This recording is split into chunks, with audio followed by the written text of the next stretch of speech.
여러분, 2026년 지금 주위를 한번 둘러보시겠어요?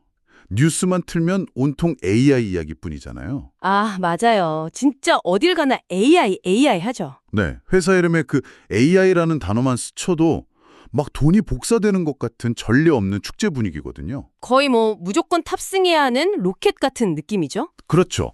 그런데 오늘 저희가 심층 탐구해 볼 이야기는 이 화려한 파티장 밖에서 홀로 비를 맞고 있는 아주 역설적인 상황에 처한 한 기업에 대한 겁니다. 벌써부터 짐작이 가는데요. 네, 바로 세계 최초의 기업용 AI 회사 중 하나로 불렸던 C3.AI입니다. 여러분, 올해, 그러니까 2026년에 들어서만 이 회사 주가가 무려 36%나 폭락했어요. 36%요? 남들은 다 AI 붐을 타고 우주로 날아가고 있는데 혼자만 지하로, 그것도 아주 깊숙이 파고들고 있는 셈이네요. 제 말이요. 겉보기에는 완벽한 AI 솔루션을 제공하고 심지어 이름부터가 딱 C3.AI잖아요. 네, 정체성이 아주 확실하죠? 그런데 도대체 왜 끝없이 추락하고 있는지를 파헤쳐보는 게 오늘 심층 탐구의 미션입니다. 아주 흥미로운 주제입니다. 여러분처럼 매일 쏟아지는 정보의 홍수 속에서 진짜 중요한 시그널을 찾고자 하는 분들을 위해서요. 이게 지금 당장 주워 담아야 할 박앤세일인지 아니면 근처에도 가면 안 되는 폭탄인지 그 이면의 메커니즘을 낱낱이 해보겠습니다. 이 상황이 특히 의미가 있는 건요. 단순히 한 회사가 돈을 못 번다, 이런 차원을 넘어서기 때문입니다. 오, 어떤 면에서요? 기술에 아무리 뛰어나도, 그리고 시장에 아무리 호황이어도 기업의 비즈니스 구조와 리더십이 흔들리면 어떻게 순식간에 무너질 수 있는지를 보여주는 완벽한 교보제거든요. 와, 완벽한 교부제. 좋습니다. 그럼 시간을 쫙 돌려서 이들의 화려했던 리즈 시절부터 한번 짚어보죠. C3AI의 시작, 진짜 어마어마했잖아요. 엄청났죠. 시장의 기대감이 그야말로 하늘을 찔렀으니까요.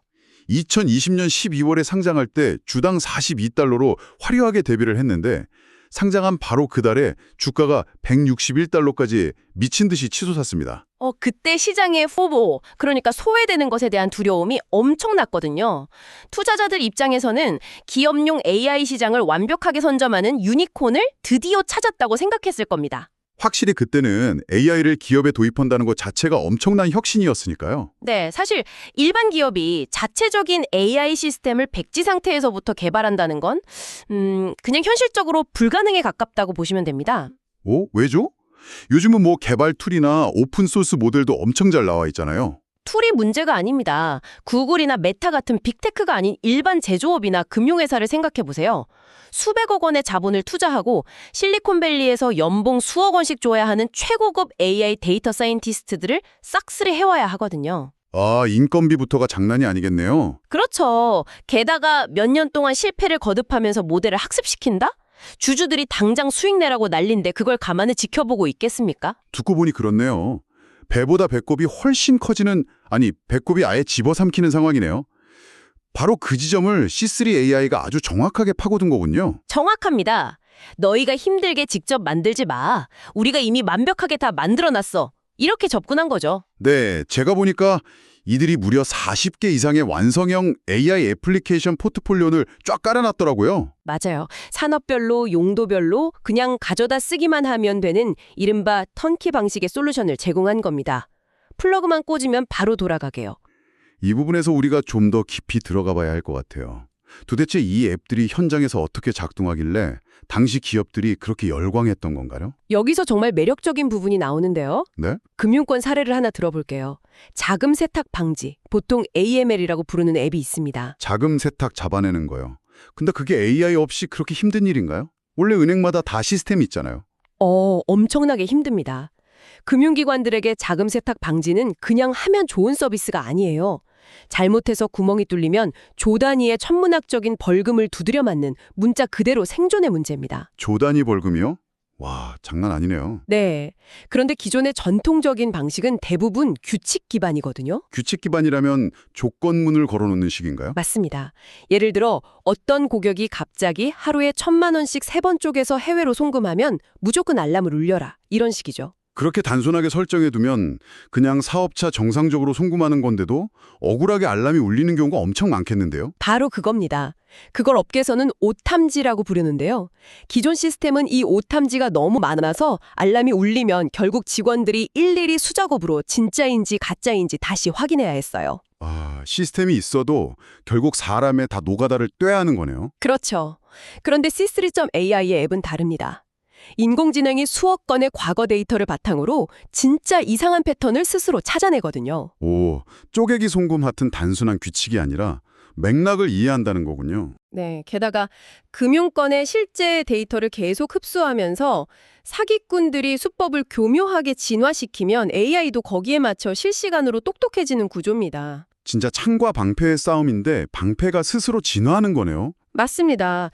결과적으로 정확도는 훨씬 올라가고 쓸데없는 알람을 확인하던 인건비와 천문학적인 벌금 리스크는 확 줄어드는 겁니다. 은행들 입장에서는 진짜 돈을 싸들고 와서라도 안 쓸 이유가 없었겠네요.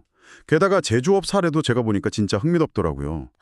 재고 최적화의 말씀이시죠? 네, 제조업의 영원한 숙제잖아요. 바로 그 재고 관리를 인공지능으로 해결해줬다고요? 제조업에서 재고 관리는 정말 지옥 같은 영역이거든요. 부품을 너무 많이 쌓아두면 창고 유지 비용에 막대한 자금이 묶여버립니다. 현금 흐름이 막히는 거잖아요. 그렇죠. 반대로 비용 좀 아끼겠다고 부품을 너무 적게 두면 갑자기 주문이 터졌을 때 물건을 못 만들어서 엄청난 기회비용을 날리게 되죠. 이른바 공급망의 채찍 효과군요. 네, 그걸 통제해야 하는데 수만 개의 부품과 전 세계의 수요 예측을 인간의 머리로는 도저히 할 수가 없습니다. 한계가 명확하죠. 그래서 C3.AI의 재고 최적화 앱이 투입된 거군요. 제가 자료를 보니까 일부 고객사의 경우 이 앱을 도입하고 나서 재고 유지 비용을 무려 52%나 깎아냈다고 하던데요. 네, 52% 절감. 절반 이상을 그냥 공중으로 날려버린 거잖아요. 이거 진짜 말이 됩니까? 기업 단위에서 영업이익률 1, 2% 올리려고 정말 피 터지게 세우잖아요. 그런데 핵심 물류 비용을 52% 절감해준다. 이건 경영진 입장에서 보면 거의 마법을 부린 거나 다름없습니다. 진짜 마법이네요. 이런 아주 구체적이고 압도적인 퍼포먼스가 있었기 때문에 초창기 시장의 기대가 그토록 하늘을 찔렀던 거죠. 잠깐만요. 여기서 더 대박인 건 이들이 취한 아주 영리한 전략입니다. 네, 접근성 문제죠. 맞아요.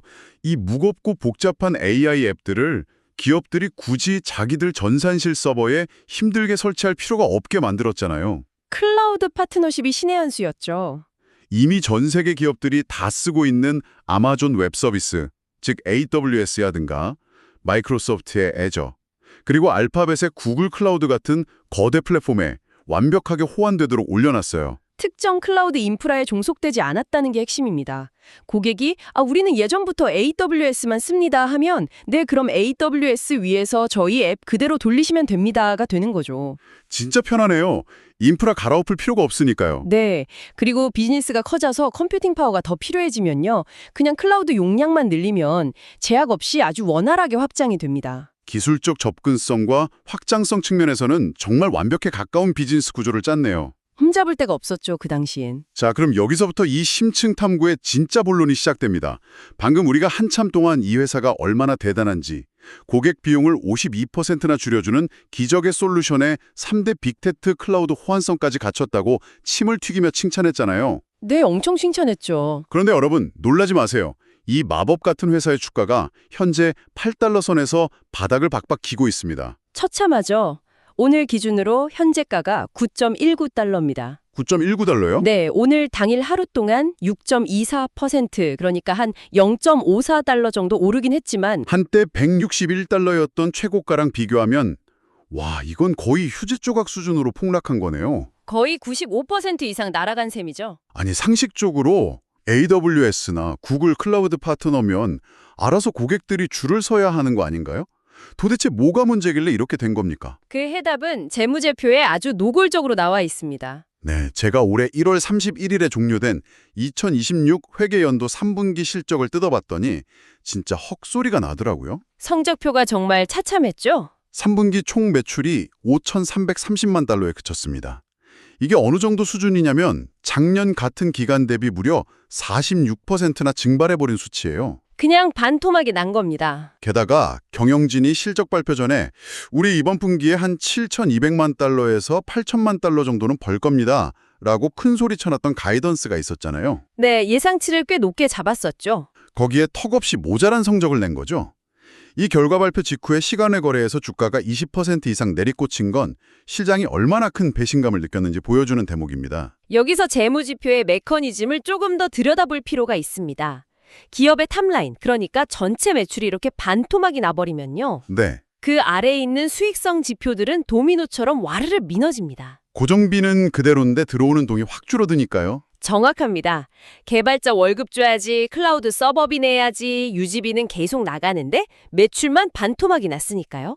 그 결과 3분기 일반 회계 기준, 즉 GAAP 순손실이 전년 대비 66%나 폭증했습니다. 손실액만 무려 1억 3,400만 달러요.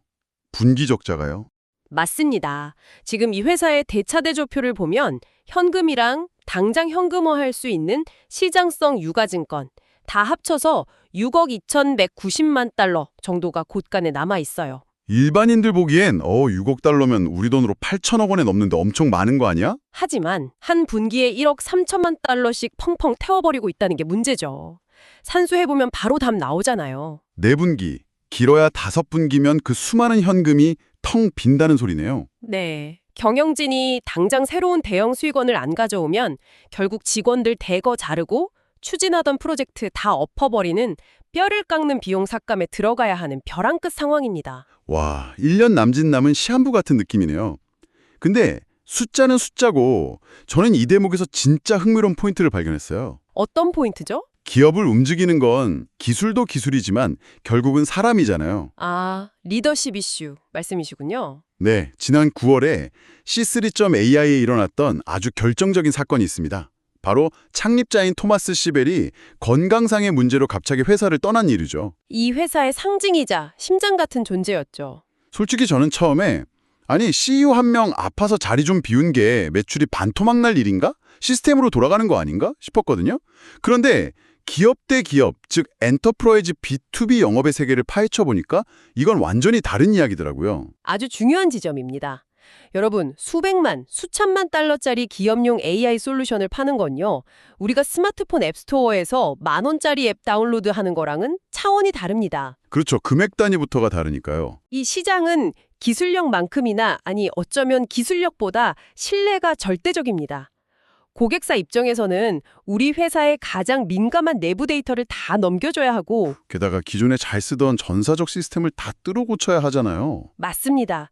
그 거대한 결정을 그냥 처음 보는 영업사원 말만 듣고 할 수 있을까요? 절대 못하죠. 만약에 도입했다가 시스템 멈추거나 실패하면 그 결정 내린 임원은 당장 짐 싸서 옷 벗어야 할 텐데요. 바로 그겁니다. 그래서 B2B 영업은 수개월, 길게는 수년이 걸리는 길고 험난한 영업 사이클이 존재합니다. 여기서 토마스 시벨이라는 창업자가 핵심적인 구심점 역할을 했던 거예요. 아, 단순히 사무실에 앉아있는 CEO가 아니었군요. 예. 포춘 500대 기업의 CEO나 회장들을 직접 만나서 내가 책임지겠다.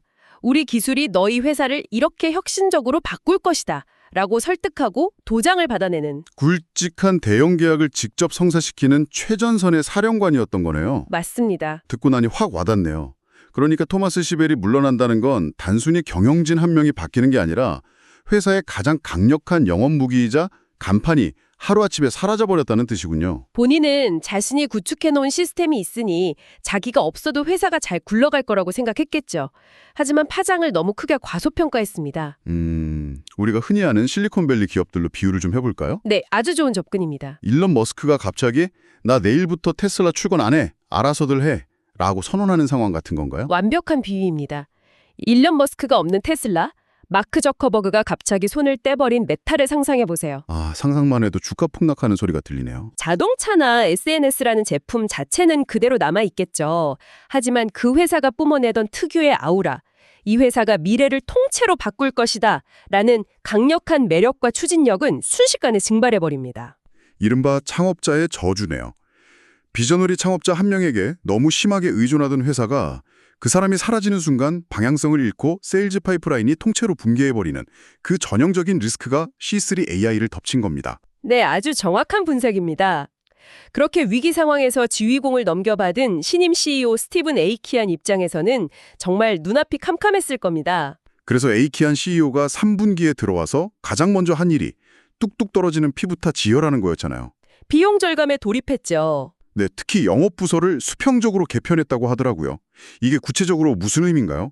토마스 시벨이라는 거대한 카리스마 아래 있던 수직적이고 복잡한 보고 체계를 다 뜯어 고친 겁니다. 의사결정을 빠르게 하려고요? 네, 시벨이 떠나면서 붕괴된 대형 영업망을 어떻게든 현장 실무자 중심으로 빠르게 돌려보려고 중간 보고 단계를 확 줄여버린 거죠. 조직 효율성을 높여서 다시 영업에 활력을 불어넣으려는 아주 절박한 시도입니다. 그렇군요. 그런데 솔직히 말해서 오늘 구조조정하고 조직도 바꾼다고 내일부터 당장 대형 계약이 막 쏟아지진 않잖아요. 전혀 아니죠. 구조조정은 당장 나가는 돈, 즉 현금 유출을 일시적으로 막아줄 수는 있습니다. 하지만 아까 말씀드렸다시피 엔터프라이즈 B2B 영업은 신뢰를 구축하는 데 엄청난 시간이 걸립니다. 그렇죠. 조직 개편의 효과가 가시적인 매출 회복으로 이어지려면 최소 몇 분기, 어쩌면 몇 년이 필요할 수도 있는데 지금 주식시장은 그 시간을 호의적으로 기다려줄 인내심이 눈꼽만큼도 없습니다. 자, 그럼 이쯤에서 여러분이 가장 궁금해하실 질문, 가장 실질적이고 돈이 되는 질문을 던져보겠습니다. 도대체 이 모든 게 투자자들에겐 무슨 의미일까요? 밸류에이션, 즉 가치평가 이야기를 해봐야겠네요. 네, 2020년 상장 직후 최고점을 찍었을 당시 161달러였을 때요. 이 회사의 주가 매출 비율, 즉 PS 비율이 자그마치 90배가 넘었습니다. 90배요?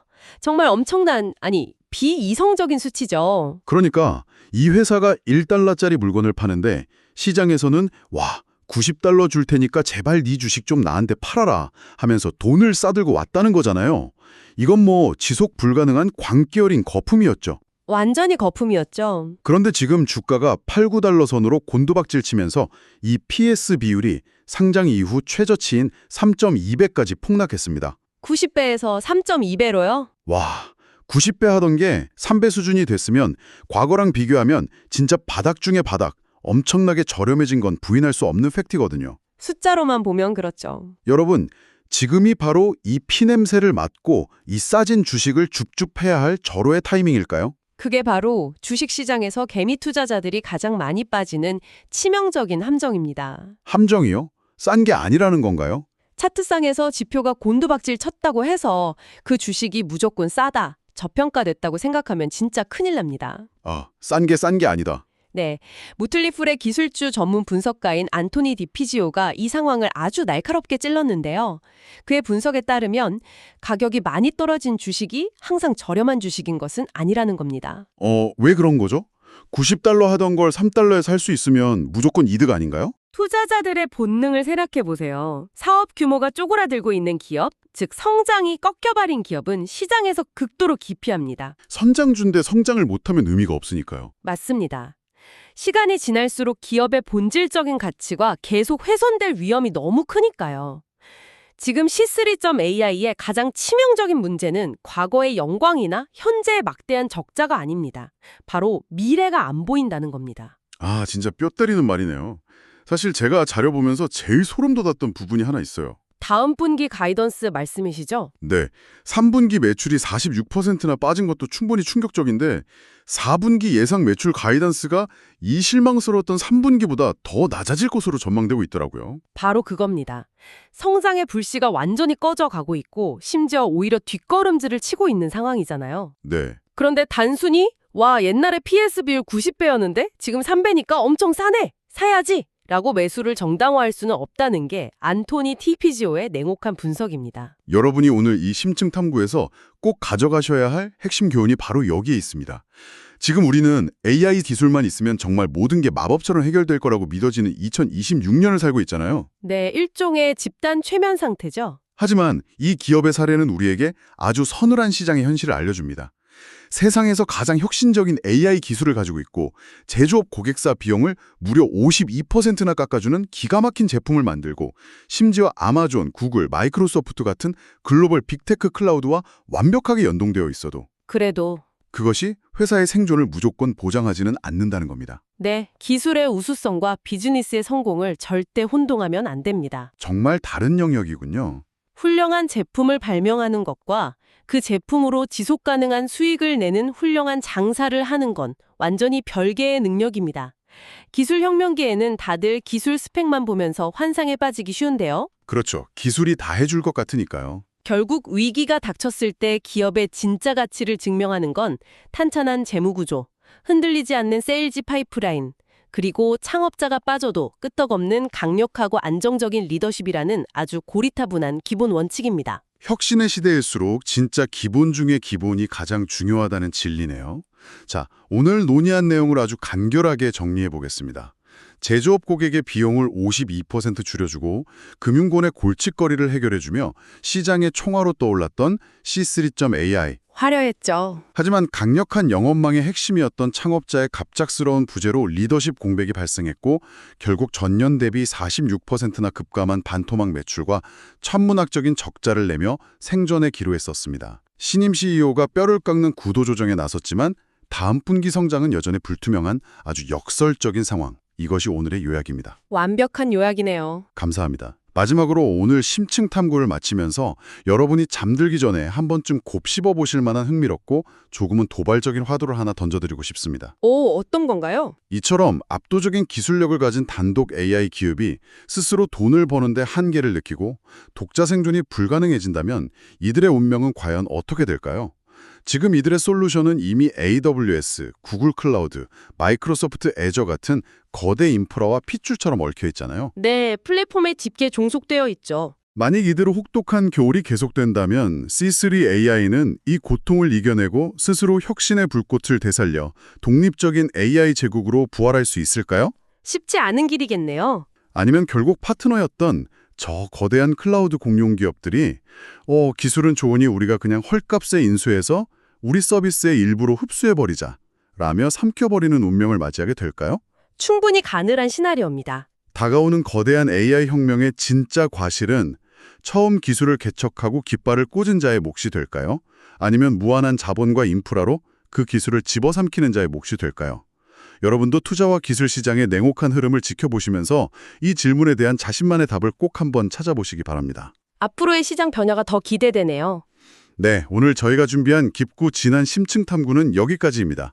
여러분, 감사합니다.